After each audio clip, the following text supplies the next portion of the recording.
gente, hoy les vamos a enseñar cómo se fabrica un pato pescador y luego lo vamos a ir a probar al río y ahí le explicamos para qué sirve.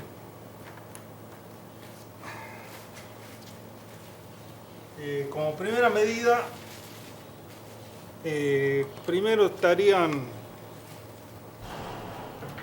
el tema de los materiales. Necesitamos una chapa acerada porque la fuerza del agua es bastante y la chapa tiene que resistir que el agua pegue acá. Necesitamos una chapa acerada, necesitamos una madera de cedro que es liviana y ya les explico cómo lo cortamos y cómo armamos después esto. También necesitamos soga. Necesitamos soga más o menos de esta medida. No sé qué medida exactamente es, pero es una soga fina. Es suficiente para que resista la presión del agua. A la madera esta hay que pintarla con una pintura al aceite para que no absorba el agua y se ponga pesado con la humedad después. Tiene que ser como impermeable.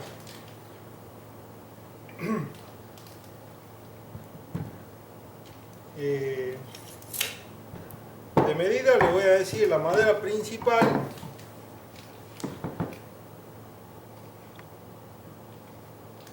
La madera principal, que sería esta, tiene de largo 50 centímetros. Tiene de alto 8 centímetros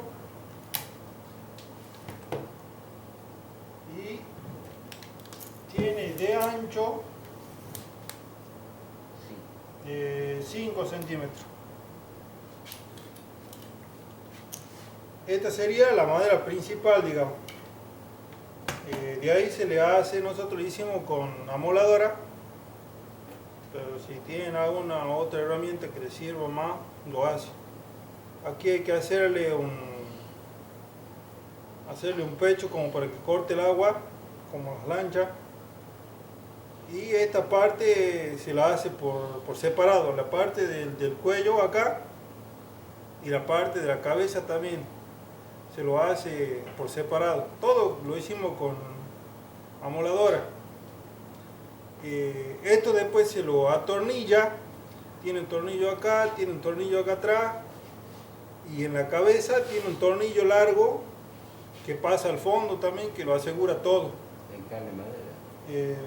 Son obviamente en carne y madera, porque esto es de madera. Y la chapa también la pintamos. La chapa tiene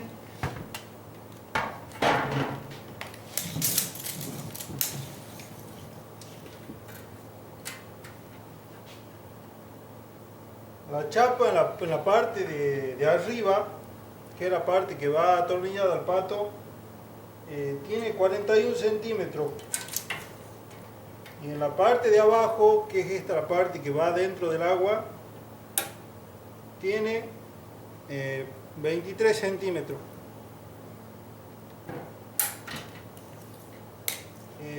Bueno, les paso a explicar.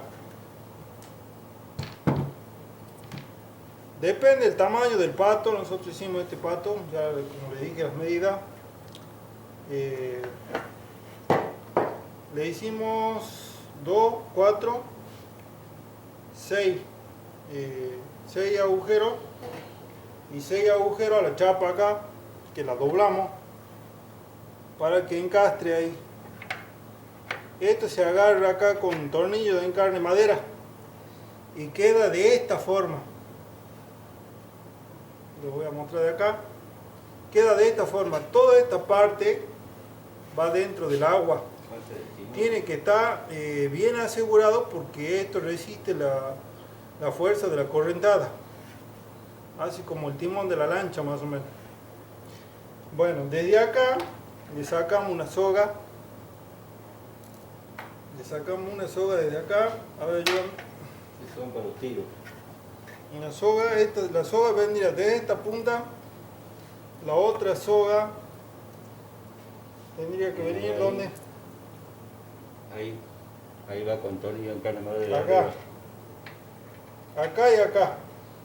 Nos alejamos un poco. Es igual que el tiro, la cometa. Baja un poco. Bueno, así. Ponelo de costa un poquito más ahí. Ponerlo así, parar. Ahí. Bien, ahí. Como pueden ver ahí, tenemos los 3 tiros. Esto asegurado ya iría en esa forma. Toda la parte de abajo de acá, toda esta parte iría dentro del agua. Y esto, acá tiene un emerillón, que es donde tienen que poner una tanza del 100 no menos. Del 100 o una piola fina que resista, porque la fuerza del agua te lo puede cortar y cuando el bicho pique y quede enganchado, peor. Así que eso tienen que asegurarse de que sea una línea que aguante. Bueno, la vamos a armar y se lo mostramos ya armadito. Y les explico cómo funciona una vez que el bicho pica. Bueno, continuamos con el tema del pato acá. La chapa quiero que vean que tiene una comba. Tiene una comba, una pequeña comba hacia acá para que embolse un poco el agua cuando pegue. El tema de los tiros, fíjense que va uno de acá cerca de la cabeza, otro de acá de la cola y otro en lo que sería el timón, la chapa esta acá. Cuando le ponemos la línea en un emerillón grande que resista, porque hay mucha tensión,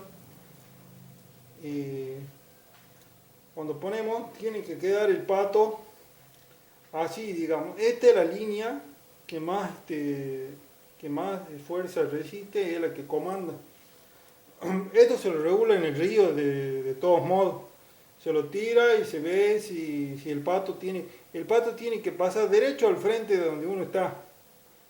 Y se tiene que quedar donde uno le diga, digamos, de acuerdo a la cantidad de línea que le dé. Cuando el pato está en el frente y nosotros le pusimos más o menos en esta altura un anzuelo y picó un bicho, cuando el bicho pica, lo que hace el pato, si el bicho es grande, se zambulle y vuelve a salir y se pega la vuelta. Pega el giro solo y ayudado por la correntada se viene trayendo el bicho. Y lo único que uno tiene que hacer es recoger la línea rápido, porque viene bastante rápido con la velocidad de la correntada. Recoge la línea para que no enreda nada. O sea, lo trae al bicho solo. Se le pueden poner más anzuelos, pero bueno, uno solo yo creo que es suficiente. Bueno, ya terminando el tutorial del pato, lo vamos a estar probando en el río para que vean ustedes cómo funciona y para que nosotros podamos regular también el tiro, como les estaba explicando. Hay que probarlo y ver cómo regular el tiro. Eso también se lo voy a estar mostrando, así que bueno, nos vemos en el río.